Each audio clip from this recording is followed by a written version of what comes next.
Our first speaker is Drew Shindell. He is a senior scientist at the NASA Goddard Institute for Space Studies in New York City and a lecturer in the Department of Earth and Environmental Sciences at Columbia University. His research focuses on natural and human drivers of climate change, and he's also leading the forthcoming UNEP assessment of black carbon and tropospheric ozone, and that, as Erica said, is described in your research packet. So I'm going to turn it over to you, Drew. Well, thank you, Lydia, and thank you to the organizers from EPA for inviting me. I'm going to try to pack in quite a lot of stuff here in my time. So, as you can imagine, the climate impact covers a really very broad area of science here. So, I'm not going to cover everything. I apologize in advance for all the things I'm going to leave out, but I'm going to start here. Let's see if this works from far away. Oh, it worked. Good. So, the climate response to short-lived forcers. That is, after all, what our meeting is about. Short-lived forcers. Now, why do we talk about forcers? We're used to the concept of radiative forcing, but how do we think about that when the short-lived species are involved? And I would claim that forcing does provide a useful metric to characterize the multiple responses to long-lived greenhouse gases, and that's, after all, what it was developed for. That's why we use forcing as a simple shorthand rather than having to interpret every single aspect of climate change whenever we think about any forcing agent. But when you get to a short-lived species, maybe that's not quite the case. So for a long-lived species, one single number, let's say the radiative forcing from a doubled CO2, that tells you quite a lot. And it tells you a lot not just about the global. This is the temperature response to doubled CO2 taken from the GISS climate model. Here's the temperature response to quadrupled CO2. And what you see basically is there's a lot of resemblance between these, and the resemblance is proportional to the forcing. So if you happen to know a fair amount about how climate works, you know that the Arctic is more sensitive than the planet as a whole. You know that land areas warm faster than ocean areas. You know that the North Atlantic Ocean and parts of the Southern Ocean might not even warm at all. All of that information can be encompassed in the one number that you get for global mean radiative forcing. And if you scale that one number up or down, what you tend to get is a pattern that looks kind of like this, but scaled up or down. The same kind of thing is true for precipitation to a lesser extent. If you look here, these lines on the right side are wetter when they're to the left of this big black line and drier when they're to the right, like it says wet and dry, and they're lined up with the areas of the Earth to which they represent here. So you can see right along the tropics where all the rainforests are, under an increased CO2 or change in solar forcing, both of which are pretty homogeneous, the wet areas get wetter and the dry subtropical bands to both sides tend to get drier. And if you just focus in on some of these regions, you see that as you increase the greenhouse gases here from the first part of the 21st century to the second part, you just get a steadily enhanced response of this. So what you can see again is that while there are a lot of details of precipitation response that you can't pull out, you can pull out this basic pattern of the change in tropical Hadley cell motion, pretty much, and the drying of subtropical regions, and that kind of, again, scales roughly with the global mean forcing. So you can learn a lot for the long-lived species. But what happens when you get to short-lived species? It's far more sensitive to really where and when the pollutants are emitted, which are things that you tend not to have to worry about as much with something like CO2 that's long-lived. So what if we turn to ozone first of all? If we look at ozone, the forcing is first of all not localized to the emission region. And this is from some work from Terje Berntsen and colleagues, where they looked at several different chemical transport models and different general circulation models, and just added NOx to Asia. And what you see is that the ozone response, and therefore the forcing, is spread out pretty widely. But it's also pretty robust across all of these models. You don't get very different patterns from one to another. So we can tell a fair amount about how ozone will cause radiative forcing in response to a known change in its precursors. What becomes a little harder is when you go from the forcing, which is shown on the left here, to the surface temperature response. Again, you get a pretty inhomogeneous spatial structure, and that's a little trickier to deal with. When you get to aerosols, I won't go through all of this, but the situation gets even more complicated, and that for a particular change in aerosol precursor emissions, you can see from this bar chart here, the main point is that these are all different models, and since the aerosol radiative forcing depends to a large extent on cloud cover, which is rather uncertain in these models, and the location of aerosols with respect to clouds, you can get a lot of different answers. So we don't even know the forcing terribly well. We have data from satellites which we don't appear to match terribly well, and there are a lot of uncertainties that remain in how we understand even what the aerosol forcing is. Then you go from forcing, when you look at regional scales, those were just global. When you look at regional scales, you see these are some work we did with the GISS model and the CAM model. And here we perturb North American emissions, and you see the response is pretty similar over North America, a big change in the aerosol impact. You can see also there's kind of a long downwind response over China due to long-range transport of oxidants, but again, fairly robust across the models. When you look at developing parts of Asia, here we perturbed emissions over India and China. And you can see the responses over East Asia are pretty similar, but the responses over India are quite different amongst the two models. And it really depends on how vigorous the hydrologic cycle is at removing the aerosols. Quite different in the two models, therefore quite a different response. So not only is there substantial uncertainty at the global scale, that uncertainty becomes much, much larger even when you get to the regional scale for aerosol forcing.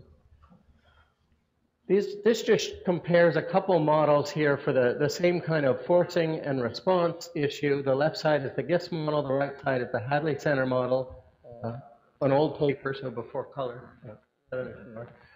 In any case, what you can see is that the forcing is primarily in the northern hemisphere, mostly at mid-latitudes, especially over East Asia, where most of the emissions are.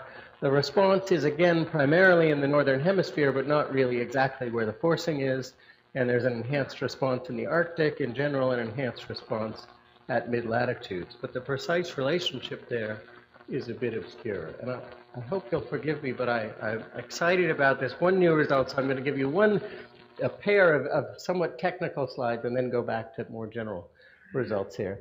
But what we've been trying to do, a group of people have been trying to work out if we can characterize the forcing and response relationship for inhomogeneous things like short-lived species a little bit better. And so as an example here, if you look at the emissions of a surface pollutant, this is carbon monoxide, and how it spreads out to influence concentration at the surface versus up higher in the atmosphere, you can see that at this level, the concentrations still pretty closely track the location of emissions, whereas you get higher up in the atmosphere and this pollutant has been well mixed and it's spread all around the hemisphere and it doesn't really track the emissions terribly well, but obviously there's a large gradient between the two hemispheres.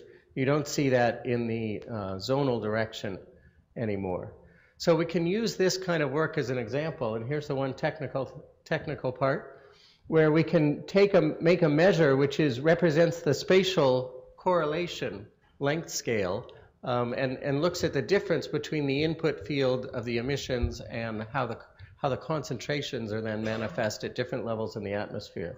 And we can do that in different directions. And so even if you don't necessarily need to follow all the details of this, what this is really showing is that if you look at the surface layer concentrations versus the input emissions, you see in the meridional, so going north and south, you track these things for a scale of a couple thousand kilometers. You have a smoothing of the emissions when you go to the surface level concentrations. And if you look in the east-west direction, you could see that out for many, many thousands of kilometers, there's a much stronger smoothing in the concentrations than there were in the input emissions. As you go up in the atmosphere, you see these numbers are large relative to at the surface. There's more smoothing. The length scale is now in the order of 5,000 kilometers in the meridional direction and very, very long in the zonal direction. And now the point of this is we can do the same kind, I mean, this is all kind of just telling us what we could see from the previous slide, which is that, you know, the smoothing is much longer this way in horizontal than in the vertical. and that the smoothing is much greater up in the middle atmosphere than it is down near the surface. Right? You can do the same kind of thing for black carbon, and you see that in this case the length scales are much, much shorter than for carbon monoxide. Again, very sensible because black carbon lives about a week, carbon monoxide lives a month or two. You can also do the same thing for climate, and that's really the whole point here. This takes 4 different climate models from different groups around the world and looks at the same result, how long the length scale is over which they have an effect in the meridional direction and in the zonal. And there's a fair amount of diversity here in the length scale in the meridional, and not so much in the zonal. They extend out for many, many thousands of kilometers, so on the order of, at least a halfway around the Earth. In the meridional direction, it turns out most of that diversity comes from the Southern Ocean. And if you restrict the analysis to 30 south to 60 north and look at the land areas, you see all these models pretty much give you the exact same answer, even though they're quite independent.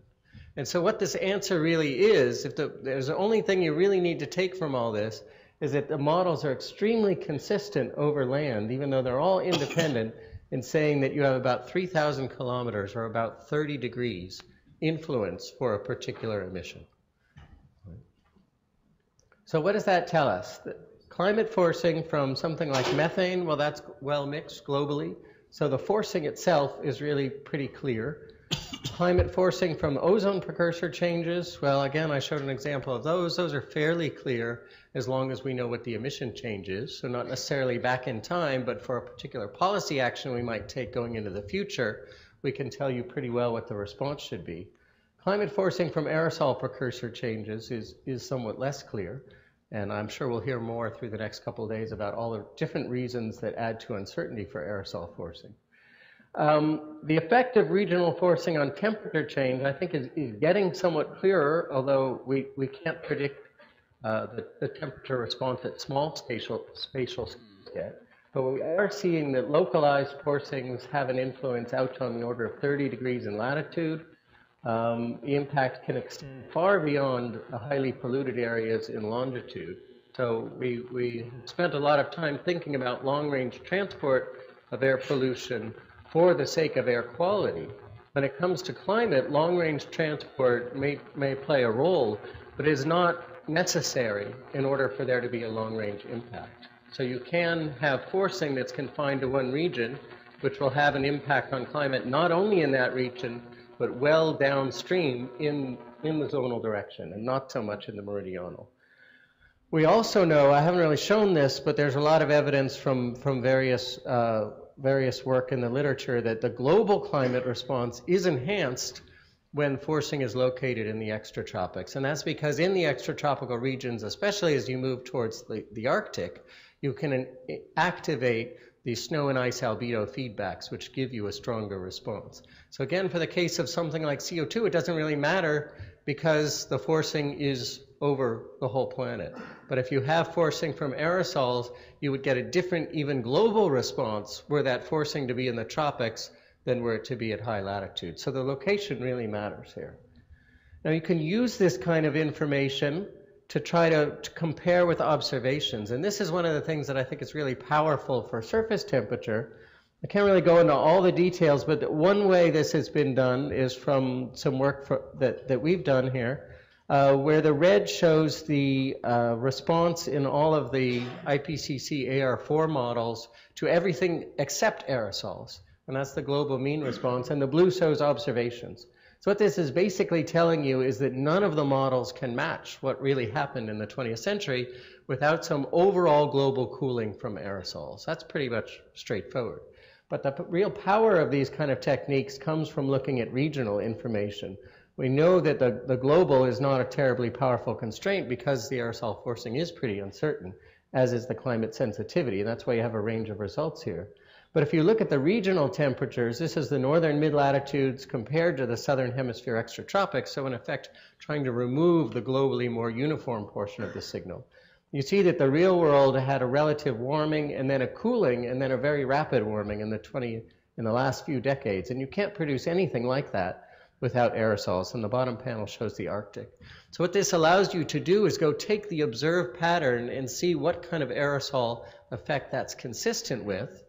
Groups in the UK at the Met Office have done detection and attribution studies, as have groups in Japan, that are all similar. And what they really find is that you can detect the influence in the observed surface temperature record of the aerosols. So you can find that black carbon and organic carbon and sulfate have all been formally, what we would say, formally statistically detected as having an observed influence in the surface temperature record. So this is not purely an exercise from put emissions in a model, see what they do. We can't validate it, right? There's also this statistical technique. One of the only problems with this is that the different aerosols, since they're primarily all from northern mid-latitudes, tend to have a pretty similar surface temperature pattern. So we would say that mathematically the patterns are degenerate, therefore it's hard to separate one from another. We can detect aerosols more easily than we can detect black carbon on its own or sulfate on its own. Hopefully my climate emails about degenerate climate will not be hacked and released. And when we get to precipitation, the response becomes harder to interpret because the response is not expected to be really located in the area where you might have the forcing. Rather, it's probably more closely related to where you have gradients in temperature change. And this just shows a couple of results here. This is from the GFDL group where they looked at the response that this is the annual average and it's all aerosols. But what you see is unlike the response to CO2, which I showed before, and tends to be centered symmetrically about the equator. This is the equator, here's this dark line. What you get when you add aerosols is you get a shift between the hemispheres because you're primarily putting the aerosols in one hemisphere. It's shifting the gradient and therefore altering tropical precipitation. You see in this paper, which is by the group at Caltech using the GISS model, and it's just black carbon in this case, you got actually a shift in the opposite direction. But again, asymmetric about the equator. And when you get to smaller spatial scales, one of the areas where people have done quite a lot of work is the effect of black carbon on the monsoon and on precipitation there. This is from the MIT group using the NCAR climate model.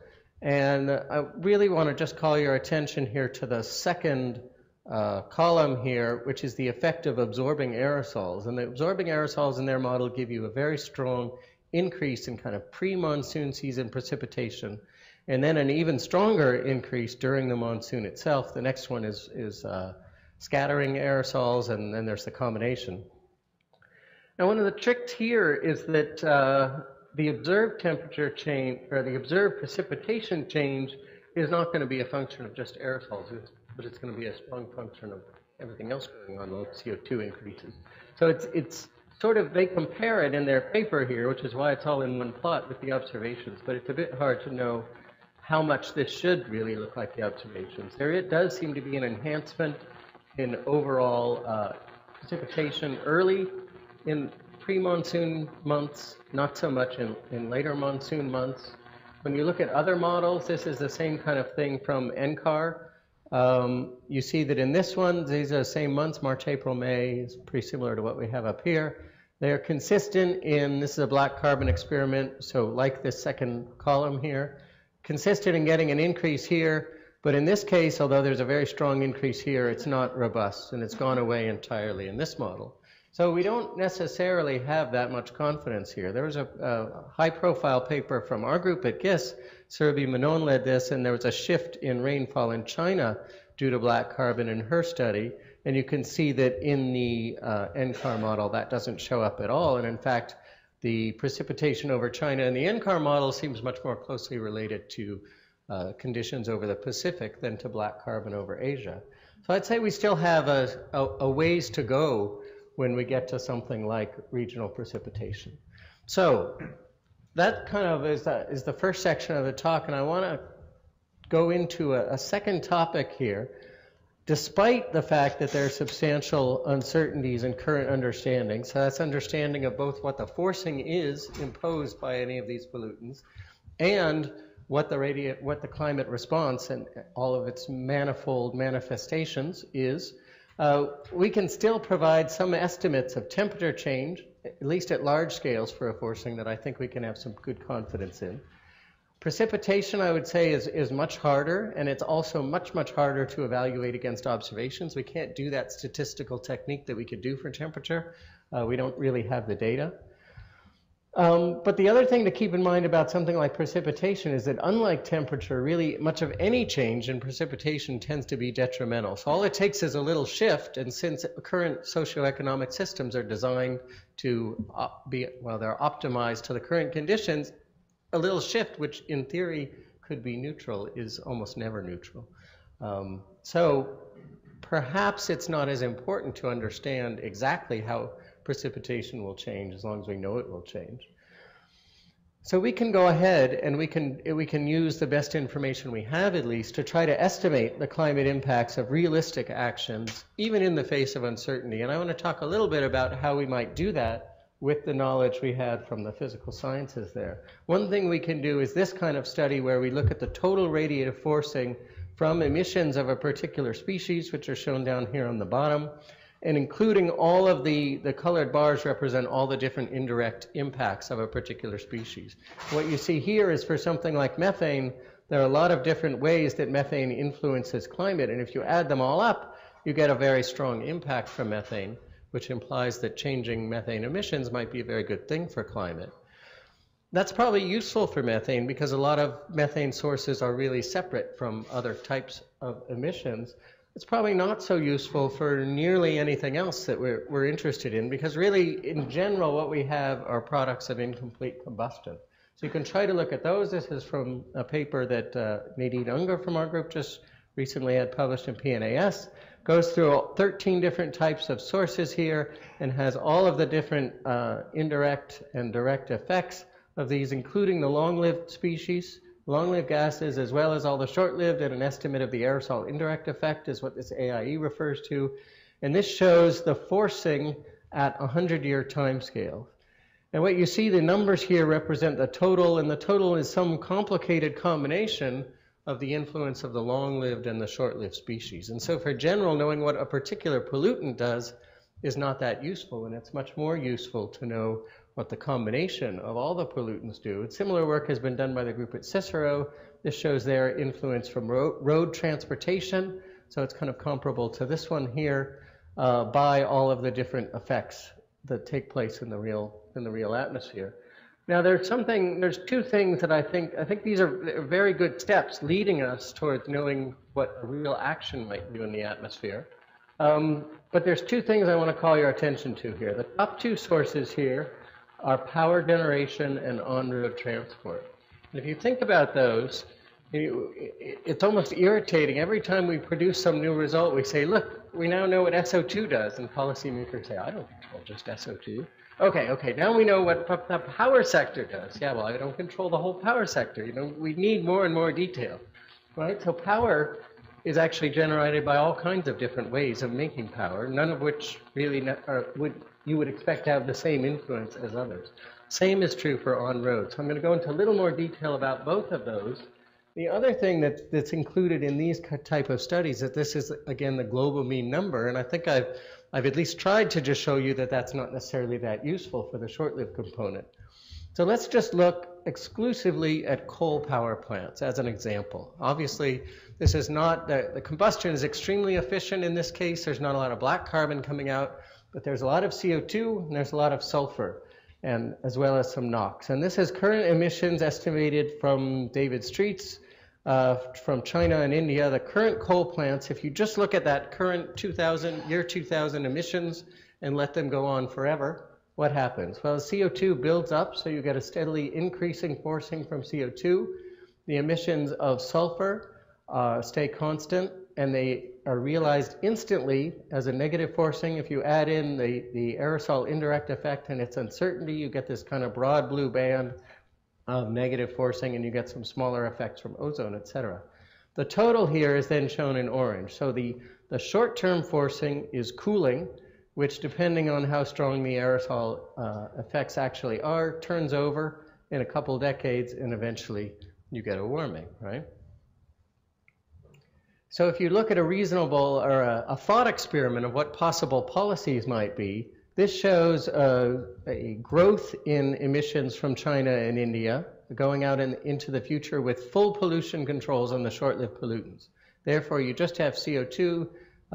In this thought experiment, emissions increased till about 2040, and then just the CO2 continued to build up, but the emissions remain constant after that.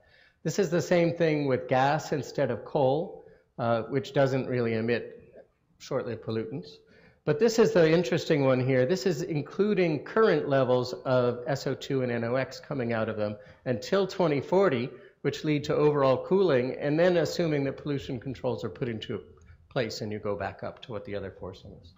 Right?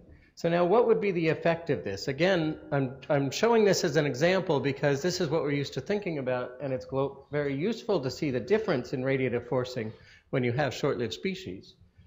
But what you really want to look at is also the spatial pattern. And this one I particularly like because in this thought experiment, this happens to be the year 2046 when the radiative forcing is 0, right? So we're saying, okay, we know what the global mean radiative impact is, nothing whatsoever.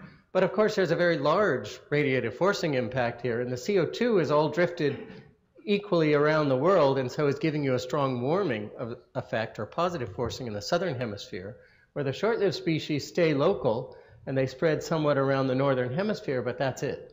So you don't expect these to give you the same kind of response everywhere. And in fact, if you think about what happened in the United States and Europe from, say, 1940 to 1970, before we put a lot of pollutant controls on our power plants, we emitted the same kind of thing, which would have a warming effect on the southern hemisphere and a strong cooling on the northern hemisphere. And this is actually pretty consistent with the surface temperature trends that were observed, which is during this period, the northern hemisphere did not warm nearly as much. These are the ones I showed you before as the southern hemisphere, but then warmed much more rapidly during the last 30 years. Potentially, part of that can be explained by pollutant controls. So if you look at this, this is just the outcome of this thought experiment translated based on this knowledge of how regional forcing impacts regional climate into surface temperature changes. And you can see here that in the solid lines are the ones where you don't have the short-lived pollutants, just CO2. The dashed lines, you have short-lived pollutants as well. You can get strong coolings primarily in the northern hemisphere. You never get it in the southern hemisphere because that's where you just have long-lived CO2. And then these things go away as you go into the future. So what it says is that if you think about a mixture of short-lived and long-lived pollutants, you're liable to get different trends in different parts of the world. And even if you come out, if you're interested really in 2100, then the climate system's memory is not strong enough to have a huge impact there. But if you look at the maximum rate of change achieved here, in the case of just CO2, the northern hemisphere mid-latitude change is 0.2 of a degree per decade. In the case here where you have a lot of pollution and then you control the pollution, kind of like what we did in the US and Europe, you get 0.5 of a degree per decade. So if you're worried about biological systems adapting or near-term climate change in general, these are important. If you're worried about 2100 climate conditions, it tends not to really matter. We have a couple, the last result we have that I want to show is some additional work on the transport sector. As I mentioned, that's another one where we think that the overall effect is warming, but that doesn't mean it's the same everywhere. And it's not really a simple way to understand what's going on due to, in fact, relatively clean emissions already in place in much of the industrialized world. If you look at projected changes, this is some projections from Michael Walsh and the California Air Resources Board. Changes in Western Europe and the US really tend to cause a slight positive forcing. If you look at areas where the emissions are quite dirty, that is, there's lots and lots of black carbon as well as ozone precursors, and they more than make up for the sulfur, then changes in China, India, and the former Soviet Union can lead to cooling. If you increase the standards, you can't really do that much additional in the US and Europe, according to these emissions anyway. Most places you get a weaker cooling by increasing the standards because you can control the sulfur more efficiently. North Africa and the Middle East, you tend to get the opposite result, and that's shown here. The baseline radiative forcing from projected current on the book standards, positive forcing over Europe and North America, cooling due to a lot of sulfur being emitted in Asia. Increasing the standards does hardly anything in North America and Europe. pulls down the sulfur even more in Asia, so it weakens the cooling, but it actually has a beneficial effect over the very bright deserts where sulfur does very little and black carbon is most of the impact. And the last thing is that even there, even when you have the regional knowledge, it doesn't tell you everything you want to know, because if you actually break it down into subsectors, you find that diesel, in fact, has a weaker warming mitigation potential in China because of all the sulfur, China and India, than gas does. But most other places that already have low sulfur fuels, you have the opposite response. So I'm just going to close with these kind of ideas here. The incomplete combustion that is responsible for nearly all of the emissions produces all kinds of stuff, not just VC, not just CO, not just CO2. And the products of incomplete combustion then, since they're both long-lived and short-lived, that short-lived means that the temporal and spatial distribution is highly sensitive to the particular mitigation strategy. And that's both a challenge and an opportunity, I would say. The response to inhomogeneous forcing, I think we are starting to see that extends very far zonally, so it doesn't necessarily require the pollution to be transported. The extratropical zones are more sensitive because of the feedbacks that are activated there, so it matters even without the information on how the response works at great spatial detail. And then the last couple points here, the knowledge of the regional response has to be really combined with knowledge of how a homogeneous forcing, like the sun, CO2, how these influence regional scales. And so for that, if you look at how a model does with the response of the monsoon to CO2, they're kind of still all over the place there. So until we get it worked out for the more straightforward forcings, we're going to have a hard time making progress with something like black carbon in the monsoon. Detection and attribution we can do, and that really closes a circle on understanding what the aerosols are doing to climate. We can do that with temperature. We haven't managed to do that yet with things like glacier melt or precipitation or things like that. Knowledge about the forcing and response relationship plus the regional sectoral impacts, I think, is the kind of information we need to provide to policymakers, but we have a long way to go on providing the adequate detail, I would say. Thank you again for having me.